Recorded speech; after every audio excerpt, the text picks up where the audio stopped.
on this podcast and in my radio interviews several times now that the Sabres have indicated that they do not want to trade JJ Peterka. Their answer has changed. They are at least now listening on it. And I think that's recent. Wow. So does that say to you that what teams would be willing to offer maybe a little more than the Sabres would have expected? Or No. I think it's the reality of the situation. I mean, look, people know Peterka's unhappy, and it's believed he would like to go somewhere else. And I just think that reality is sinking in a bit. I think the Sabres realize they have to at least look into it. And I think in the last little bit, it's gone from we don't want to do it and we're not doing it to we don't want to do it, but we at least have to look into it. So I think it's kind of, if you're serious, offer us something serious and we'll look at it. Wow. Well, I'm sure there would be a few teams that would be considering offering something serious. 23 years old, 28 goals 2 years ago, 27 goals last season, 68 points, career high. There's a lot to like there. There is a lot to like there. He's a really talented player. So now we're in we'll see mode. We'll see what happens here. All right.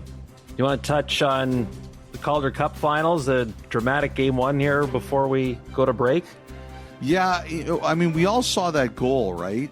The one that didn't count. Charlotte off the face-off on Shilovs. Yes, so Shilovs he was looking the other way, putting his gloves back on.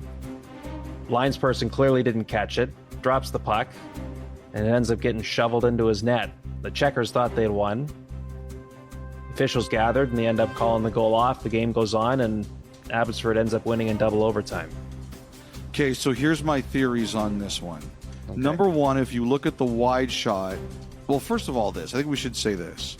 The whole look is bad. Like, when I saw it, I was like, oh, God.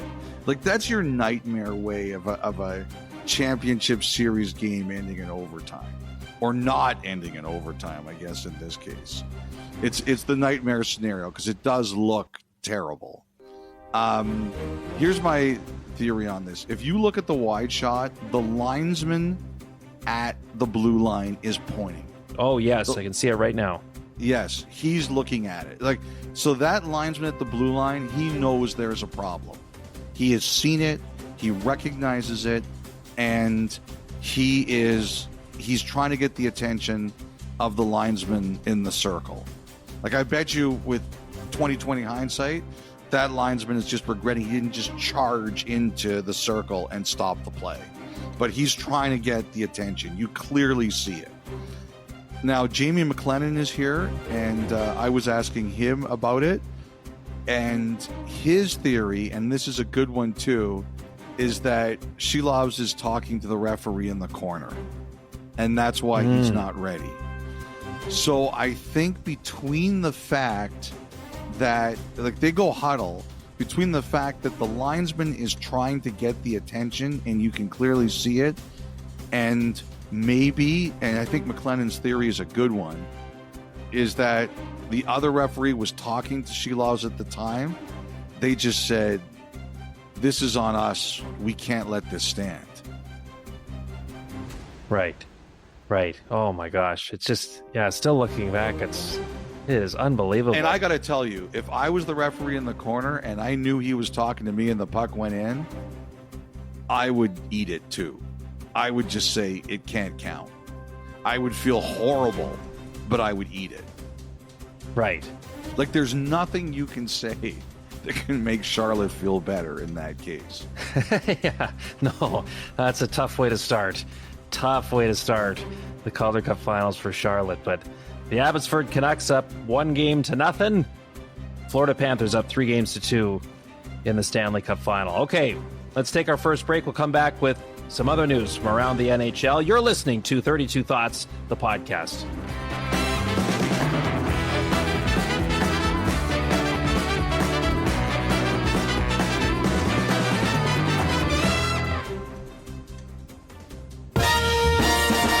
Okay, welcome back. For the purpose of this episode, this entire segment will be known as the Final Thought, which is brought to you by GMC. Elliotte, as we just take a quick trip around the league for some other news across the National Hockey League, and it felt like, I don't know, since the end of Game 5 in the second round, Toronto versus Florida, everyone was on the Marner watch conversation, knowing he would be a pending UFA this summer. Andy Strickland out of St. Louis, who is very well connected, put out on Friday, can confirm Mitch Marner will not be returning to Toronto, will be playing for a new team come next season. That, of course, caught like wildfire. Yeah. There has been the thought ever since their season ended that it was likely headed in this direction. So were you surprised at how big a response that report got? No, I wasn't surprised, Kyle, with how much attention it got, because it's this time of year, right? Like, we have one game every 2 or 3 days, and the rest, it's fans wondering, where are all these player moves going to happen? Where are guys going to end up? And Marner is the number one name on the market. So anything, like we mentioned on the last pod, that we think that Anaheim is one of the teams that's going to bid for him. There's been a lot of reporting about Carolina being very interested in him. People believe LA is very interested. People believe Vegas is definitely a team to watch, if not the team to watch. Like, I'll tell you something else, Kyle. There was a rumor going around this week that a few teams heard that Marner may not be looking to sign a 7-year deal in free agency, that he might look at a 4-year deal and then go for another one, kind of the way that Matthews has done it throughout his career. So there's a lot going on around him right now. You know, the Maple Leafs have tried to talk to Marner. Marner's camp is not engaged with them. And I think everybody knows the way this is going to be heading, that on July 1st, he's going to go out there, he's going to hit the market, he's going to pick a team, he's going to set a contract, and he's not coming back to Toronto. But it's Marner, so everything around him is news. I don't think Andy is wrong in any way, shape, or form, but I do think people were surprised in the sense that this is what I thought everybody knew. But you know what? Like I said, it's Marner. It's big news. 16 more days around, and then hopefully it's over. Yeah, I can't see that one going much further than noon on July the 1st. So that 4-year... This would be an interesting one. If the free agent window was still in place, it would be an all-time week. Right, like Tavares. A whole bunch of different cities. Well, don't forget, Tavares went to CAA's offices in LA, and everybody came to talk to him, right? Yes. I remember Arash Madani standing out front of those offices live on Ben, Tim, and Sid. Oh, that's right. I forgot about that. That's right. Yeah, that's how big of a deal that week was. That was a good assignment. Like this one, there would be, if he went to all the different cities, there would be like a plane tracker. Right. It'd be like Taylor Swift type stuff, or Shohei, Ohtani.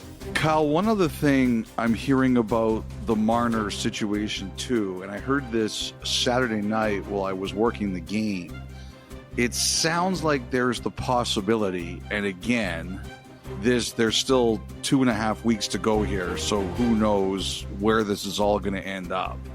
But it sounds like the possibility that exists that this may not be a July 1st thing, that Marner's choice could be to set up Zoom, or if teams want in-person meetings on July 1st or right after,